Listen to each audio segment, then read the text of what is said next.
घर में माहौल कुछ अलग ही था। हवाओं में जैसे कोई पुराना दर्द और नई शुरुआत की आहट एक साथ घुली हुई थी। सरू ने अपने दिल को संभालते हुए हर दर्द को चुपचाप निगल लिया था, लेकिन उसके चेहरे पर अब भी वही आत्मविश्वास था जो हमेशा उसे सबसे अलग बनाता था। कॉलेज की सुबह उसके लिए एक नई उम्मीद बननी थी, मगर किस्मत को कुछ और ही मंजूर था। अन्नपूर्णा, जो कभी उसकी सबसे बड़ी समर्थक थी, आज उसी के रास्ते में दीवार बनकर खड़ी थी।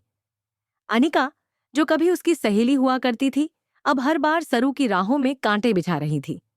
कॉलेज के गेट पर जैसे ही सरू पहुंची, उसे वहां कुछ अजीब महसूस हुआ। हर नजर जैसे उस पर तंज कस रही थी। तभी पीछे से आवाज आई, सरू, अब तुम यहां नहीं पढ़ोगी। उसने पलटकर देखा। अन्नपूर्णा वहां खड़ी थी, चेहरे पर गुस्सा और आंखों में फैसला। अब ना तुम कॉलेज जाओगी, ना ही अपने ससुराल, अन्नपूर्णा ने ठंडे स्वर में कहा। सरू के पैर मानो जमीन में धंस गए हों। उसने कुछ कहने की कोशिश की, पर शब्द गले में अटक गए। उधर अनिका के चेहरे पर छुपी मुस्कान किसी जीत का एहसास दिला रही थी, मगर यह खुशी ज्यादा देर टिकने वाली नहीं थी। उसी वक्त दादीसा ने सबके सामने एक ऐसा ऐलान कर दिया जिसने पूरे घर की हवा ही बदल दी। मैं अपनी प्रॉपर्टी का 10% सरू के नाम करती हूँ और कॉलेज भी उसी के नाम होगा। यह सुनकर तारा और अनिका दोनों के चेहरे उतर गए। तारा के हाथों में दस्तावेज आते ही उसकी आंखों में लालच चमक उठा। तारा ने मन ही मन सोचा कि अब वक्त आ गया है सरू को पूरी तरह से मिटाने का। उसने अनिका से मुलाकात की और दोनों ने एक चाल चली। किसी भी तरह हमें सरू और वेद को हमेशा के लिए अलग करना होगा। लेकिन दोनों को क्या पता था कि जिस सरू को वे कमजोर समझ रही थीं, वही अब वेद के दिल में फिर से जगह बना रही थी। सरू ने एक दिन तारा की आंखों में सीधा देखते हुए कहा, मैं सरू बिरला हूं और मैं जो ठान लेती हूं वह करके रहती हूं। तुम्हें मुझे स्वीकार करना ही पड़ेगा। उसकी आवाज में जो दृढ़ता थी, उसने तारा को हिला दिया। वह कमरे से निकल तो गई, पर उसका चेहरा गुस्से और डर से लाल था। दूसरी तरफ घर में उथल-पुथल मच चुकी थी। अन्नपूर्णा को पता चल गया था कि उर्मिला को भड़काने वाली कोई और नहीं बल्कि अनिका ही थी। अन्नपूर्णा ने उसे कमरे में बुलाया और कहा, मुझे पहले से पता था कि उर्मिला के दिमाग में यह सब आ नहीं सकता। तूने ही उसके कान भरे थे। अनिका ने घबराते हुए कहा, आपको नहीं पता, उन्होंने पापा के साथ झगड़ा किया, उन्हें चोट तक लगी। लेकिन अन्नपूर्णा ने जवाब दिया, अब तुझे पापा की चिंता है और जो तूने उस दिन किया था वो भूल गई।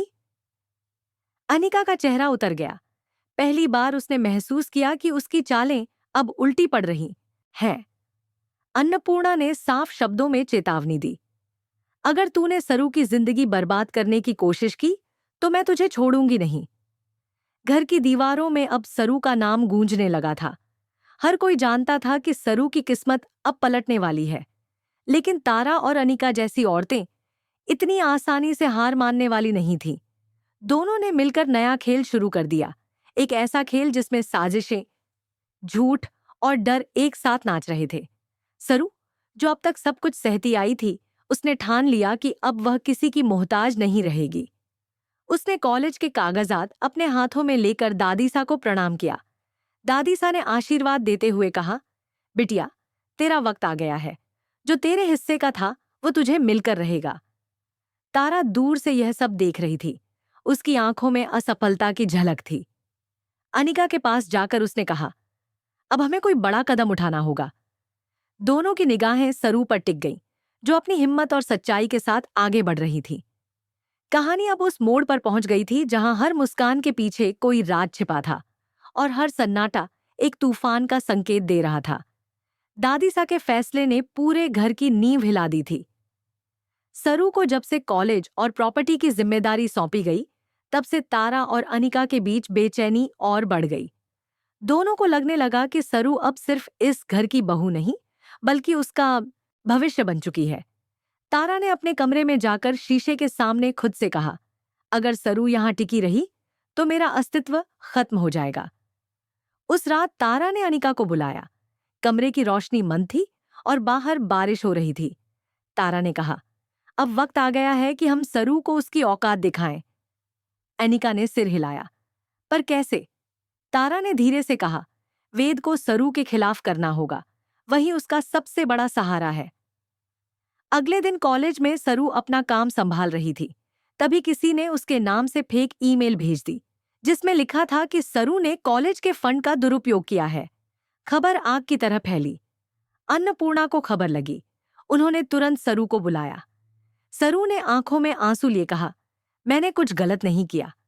मगर सबकी नजरें अब भी उस पर शक कर रही थीं। उधर वेद अंदर से टूट रहा था। वह जानता था कि सरू निर्दोष है, पर सबूत उसके खिलाफ थे। रात को उसने सरू से कहा, मुझे तुम पर भरोसा है, लेकिन बाकी सब? वो मानने को तैयार नहीं है। सरू ने बस इतना कहा, सच को ज्यादा वक्त नहीं लगता सामने आने में। अगले दिन अचानक दादीसा को किसी ने वो असली दस्तावेज भेज दिए जिसमें अनिका और तारा का नाम जुड़ा था। दादीसा ने सबको बुलाया और पूरे घर के सामने सच्चाई खोल दी। तारा और अनिका की चालें अब उजागर हो चुकी थीं। अनिका रोने लगी, जबकि तारा ने सबको दोष देना शुरू कर दिया। मैंने जो किया घर के भले के लिए किया, तारा बोली। लेकिन किसी ने उसकी बात नहीं सुनी। अन्नपूर्णा ने कहा, भले के नाम पर अगर तुम किसी की इज्जत मिटाओ तो वो भलाई नहीं, पाप है। सरू ने चुपचाप सब कुछ देखा। उसकी आंखों से आंसू बह रहे थे, लेकिन यह आंसू कमजोरी के नहीं, जीत के थे। वेद उसके पास आया और बोला, मैंने कहा था ना, सच देर से आता है, पर आता जरूर है। घर का माहौल अब बदलने लगा था। सरू को कॉलेज की नई प्रिंसिपल बना दिया गया। अन्नपूर्णा ने खुद उसके हाथ में चाबियां दी। तूने अपनी मेहनत से सब जीता है, सरू। आज से तू सिर्फ बहू नहीं, इस परिवार की शान है। तारा और अनिका, जो कभी इस घर की ताकत समझी जाती थी, अब साइडलाइन हो चुकी थी। दोनों के बीच दूरी भी बढ़ने लगी। तारा ने गुस्से में अनिका से कहा, तेरी वजह से सब बर्बाद हुआ। अनिका ने जवाब दिया, सच तो यह है कि तेरी चालें ही उलटी पड़ी हैं। दोनों के बीच की साझेदारी अब नफरत में बदल चुकी थी। लेकिन सरू के लिए यह जीत सिर्फ नाम की नहीं थी। उसने साबित कर दिया था कि सच्चाई चाहे जितनी देर से सामने आए, पर झूठ की दीवार ज्यादा देर टिक नहीं सकती। दादीसा ने मुस्कुराकर कहा, अब इस घर में फिर से उजाला होगा। वेद ने सरू का हाथ थामते हुए कहा, अब हमें किसी से डरने की जरूरत नहीं। तूने मेरा दिल ही नहीं, मेरा भरोसा भी जीत लिया है। सरू की आंखें भर आईं। उसे लगा जैसे सारी मुश्किलों का अंत हो गया। लेकिन कहानी यहीं खत्म नहीं होती। दूर खड़ी तारा ने कसम खाई, यह बस शुरुआत है। सरू ने जो छीना है उसे मैं वापस लेकर रहूंगी। और इसी वाक्य के साथ कहानी अगले धमाकेदार ट्विस्ट की ओर बढ़ चली, जहां फिर से साजिश, रिश्ते और इमोशन टकराने वाले थे।